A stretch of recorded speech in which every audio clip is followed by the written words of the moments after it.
வணக்கம். தனிமனித சிந்தனை மாற்றமே சமூக மாற்றம். அந்த வகையில் முரசொலியில் இடஒதுக்கீடு கட்டுரைகள் எல்லாம் நம்ம பேசியிருக்கோம் முன்னாடி நிறைய. ஸோ அடுத்தது உயர் ஜாதியினருக்கு 10% இடபிள்யூஎஸ் இடஒதுக்கீடு சரியா தவறா அப்படிங்கிற இந்த புத்தகம் இந்தியா முழுக்க 106 கட்டுரைகள் இது இடபிள்யூஎஸ் பற்றி கட்டுரைகளை இங்கே தொகுத்து வழங்கியிருந்தாங்க. ஸோ இந்த புத்தகத்தினுடைய தொகுப்பாசிரியர் சு விஜயபாஸ்கர். ஸோ இந்த புத்தகத்தில் ஏன் இப்போ பேசுகிறோம் அப்படின்னா, எதுக்கு பேசுகிறோம் அப்படின்னா, திராவிடர் கழகம் சார்பாக நீட் ஒழிப்பு, இடபிள்யூஎஸ் எதிர்ப்பு அப்படின்னு சொல்லி பேரணி நடத்தினாங்க சமீபத்தில். ஸோ அந்த பேரணி ரொம்ப முக்கியமானது. இடபிள்யூஎஸ்க்கான வாய்ஸே அதுக்கப்புறமா இல்லை அப்படிங்கிற மாதிரி நான் ஃபீல் பண்ணேன். ஸோ இந்த புத்தகத்தில் இருக்கக்கூடிய 106 கட்டுரைகள் பேச போகிறோம். யார் வேணால் பேசலாம், நிறைய பேர் இதில் தொகுத்து வழங்கினாங்க. ஸோ அவங்களே அவங்கவுங்க கட்டுரை பேசுனா கூட பேசணும், ஏன்னா இடபிள்யூஎஸ் பற்றி தெரியாது நிறைய பேருக்கு. நீட் ஒழிப்பு அப்படிங்கிறது எவ்வளோ முக்கியமோ, நீட் ஒழிப்பு இன்றைக்கி 2 ஸ்டாண்டாக இருக்குது.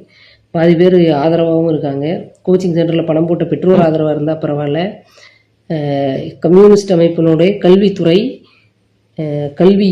கல்விக்கான அமைப்பு அவங்க எதிர்க்கிறாங்க. மருத்துவத்துறை, கம்யூனிஸ்டுகளே உள்ள மருத்துவத்துறை ஆதரிக்கிறாங்க.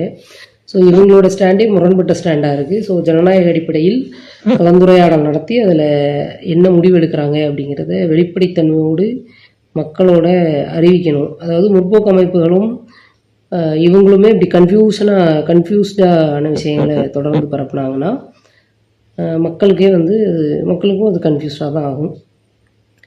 ஸோ அதில் மாற்றம் தேவை. அந்த நீட் ஒழிப்பில் என்ன முடிவெடுக்கிறாங்கங்கிறதுல மாற்றம் தேவை. அடுத்தது இடபிள்யூஎஸ் பற்றி பேசலாம். இடபிள்யூஎஸ்னுடைய அணிந்துரை இந்த புத்தகத்தோட அணிந்துரை தமிழ்நாடு முதலமைச்சர் மு க ஸ்டாலின் அவர்கள் அன்னைக்கு 2023 எழுதி கொடுத்து வெளியான புத்தகம் இது. ஸோ இந்த புத்தகத்துக்கு அந்த சிறப்பு மிக முக்கியமான சிறப்பு.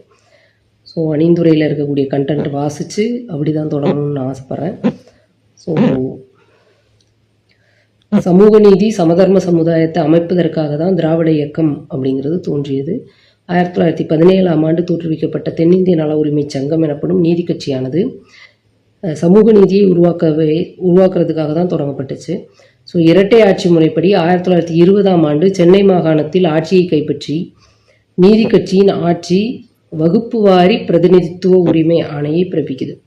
வகுப்புவாரி பிரதிநிதித்துவ உரிமை ஆணை அப்படிங்கிறது, வகுப்புவாரி பிரதிநிதித்துவம் அப்படிங்கிறது